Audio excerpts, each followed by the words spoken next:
Ne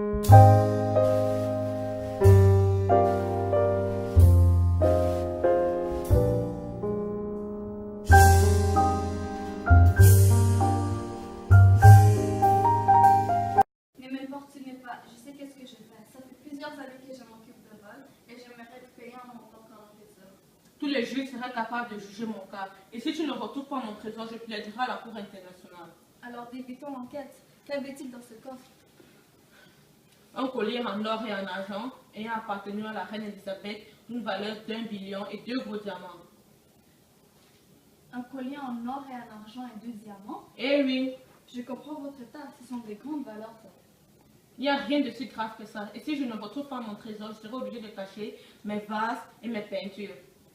Était-il tout entier en bon état? Bien sûr, j'avais même encore le tissu protecteur. Qui était le voleur de votre avis?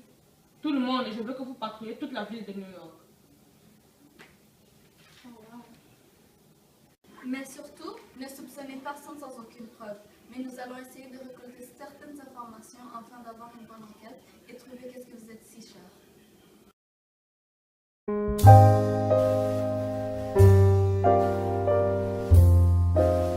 Qu'on le mette au sous-sol et qu'on augmente le chauffage à 75 degrés pour qu'il puisse s'affaiblir et brûler en se dilatant.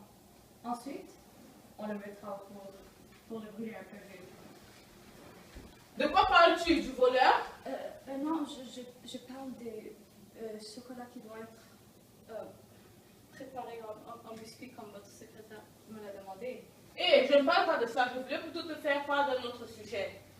N'ayez crainte, je ne vous toucherai pas. Allez-vous vendre avec nous des biscuits au chocolat? Je l'accepte, à condition que vous ne dites rien à votre patron. Je ferai tout ce que je pourrai. Je servirai et vendrai du mieux qu'il le faudra. Oh, mais c'est pas ça le problème. Si je ne vous le sers pas comme il le faut, c'est la faute de votre secrétaire qui me fait vivre en enfer. Idiot, feignant, andouille, mais tu es malade ou quoi? Il ne s'agit pas d'être biscuit, mais du trésor qu'on m'a volé. On vous a volé un trésor? Oui, petit con, si tu ne réponds pas, je te fous à la porte. Voyons donc, ne le frustrez pas. Je vois en lui une honnêteté. Et sans menace, il pourrait vous dire tout ce que vous voulez savoir. Et oui, oui, chers collègues, si vous lui dites tout ce qu'il veut savoir, votre patron vous récompensera. Et quelqu'un a volé son trésor, et j'en suis sûre que vous savez quelque chose de tout cela. Voici le moment opportun pour me venger du secrétaire. Depuis son arrivée, il est le préféré. On n'écoute que lui et lui garde rancune à cause des insultes qu'il m'avait lancées. Ne lui mettez pas de pression. J'en suis sûre qu'il s'apprêtait à vous raconter toutes les faits. Patron, je crois que c'est le secrétaire qui a commis ce geste. Joseph? Oui, Lui qui me paraît si confiant? oui, les apparences sont trompeuses. Et qu'est-ce qui te fait croire ça? Qu'est-ce qui me fait croire ça? Oui. C'est parce que je le sais. Attendez, attendez, on se sépare. On prend un moment pour s'asseoir, on en parlera de ça. Avez-vous des preuves que c'est le maître qui a volé tout ce trésor? Oui, là tu vis rôder autour de la cabane où se trouvait mon trésor, Oui. Où était placé votre trésor? près de la cabane. Oui, c'est ça. Je l'ai vu rôder là. Dans quel contenant était placé votre trésor? C'est évident que ça soit dans une boîte. C'est ça. Je l'ai vu avec. C'est sûr? Décrivez-la moi pour que j'en sois sûre. Comment était-elle? Oui. Elle était en forme de boîte.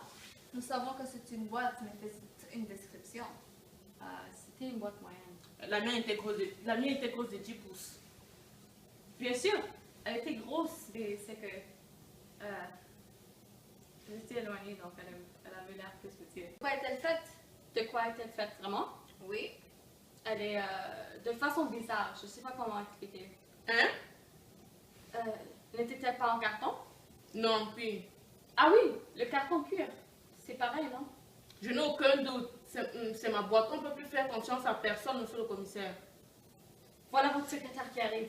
Mais faites comme si je vous ai rien dit. Dun, dun, dun.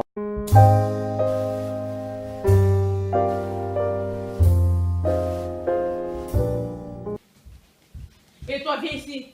Oui, monsieur. Pourquoi me paraît-tu si confiant après une crime de la sorte? Mais de quel crime parlez-vous? Oh, maintenant tu fais comme si tu ne savais pas. Quel Mais- impoli. Mais maintenant que vous avez découvert, j'ai plus besoin de mentir. Mais après tout, c'est pas si grave que ça. Quelle excuse as-tu me sortir maintenant? espèce de voleur. Monsieur, vous n'avez pas besoin de m'insulter.